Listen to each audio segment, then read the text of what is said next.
This captain's drinking habit nearly killed everyone on board. As soon as he boarded the plane, he secretly poured a small bottle of vodka into his juice. Seeing no one watching, he added another bottle of liquor, then expertly tossed the empties in the trash before taking a satisfying sip of his spiked orange juice. The head flight attendant caught a whiff of alcohol but was clearly used to it. The only one shocked was the co-pilot. This was his first time flying with this captain, and his face showed complete disbelief.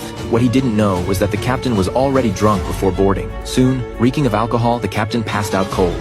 Judging by the head attendant's reaction, this clearly wasn't the captain's first time pulling this stunt. Fortunately, the flight remained smooth, and their destination grew closer. The co-pilot took control and began preparing for landing. That's when disaster struck. The cabin started shaking violently, terrifying both passengers and crew. Only the newly awakened captain remained calm. The co-pilot discovered the plane's elevators seemed to have malfunctioned. The captain calmly instructed the attendants to reassure passengers, but the next second, the plane suddenly went into a steep nosedive. A flight attendant who hadn't made it back to her seat was thrown across the cabin. The co-pilot frantically pulled the speed brakes, but the plane kept plummeting. Every passenger in the cabin held their breath. The captain immediately contacted air traffic control to report an emergency landing, but at their current descent rate, their chances of survival were basically zero. To slow the plane, the captain quickly dumped fuel, but it didn't help. The plane was heading straight for the ground. That's when the captain made a shocking decision. He would flip the plane upside down. The co-pilot was stunned, speechless. After asking the head attendant to pass on his final words to his son, the captain immediately began the inversion maneuver. The cabin started tilting. Neither passengers nor crew had any idea what was about to happen.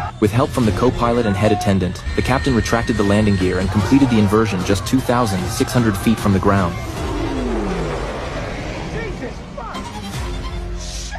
Although the inversion stopped the dive temporarily, dumping fuel had killed the engines. They couldn't make it to the airport, and the engines caught fire. With no time to think, the captain made a bold call: find an emergency landing spot. He managed to flip the plane back upright, but both engines were completely dead. They were just gliding.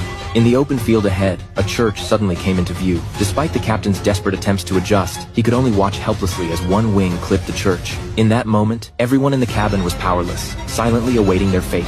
Luckily, the plane wasn't going fast by then, and thanks to the captain's cool-headed decisions, most passengers survived the crash. When the captain woke up again, he was lying in a hospital bed. Watching the news footage, he still didn't know how many had survived. That's when his buddy Mike walked in. He told the captain that without his perfect flying skills, no one would have made it out alive. Out of 102 people on board, 96 survived. 2 flight attendants and 6 passengers died. The outcome was nothing short of a miracle. But trouble came knocking soon enough. After he recovered and left the hospital, his lawyer told him that while the crash was due to mechanical failure, the hospital had taken blood samples from all crew members. The results were damning. He'd been flying drunk. Plus, investigators found 2 empty vodka bottles on the plane. Getting caught doing this meant prison time. Some said if it wasn't for the captain's incredible flying skills, so many wouldn't have survived. Others said if he hadn't been drunk,